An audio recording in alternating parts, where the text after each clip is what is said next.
If you're watching this right now, I hope you've had an epic week, whether you are on the East Coast, West Coast, or over the pond.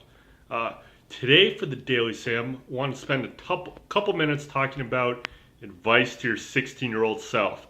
That's something that I've seen trending. It's certainly fun to talk about, things you've learned along the way that you would have told your younger badass self, or in my case, not so badass self.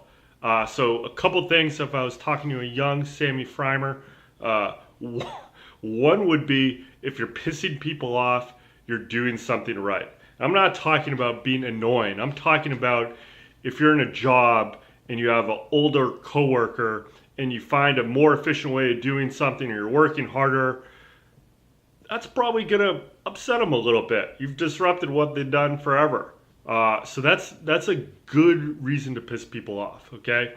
Another thing would be is people won't remember what you tell them, but they'll always remember the way you make them feel. Through thousands of conversations and thousands of pages that I've read and online or in books, I don't remember that much. But I always remember if someone helped me out when I was a bind. And I think that's really important. All right, people sometimes may focus on the minutia of daily life when they're losing the bigger picture. The third thing I'd say is you're supposed to go through tough times. That's part of the game. In fact, when you do, and times are turned to things that are good, you appreciate them that much more, okay? But going through the struggle is literally part of, the fire that kind of forges your DNA and forges who you are and who you become as a person.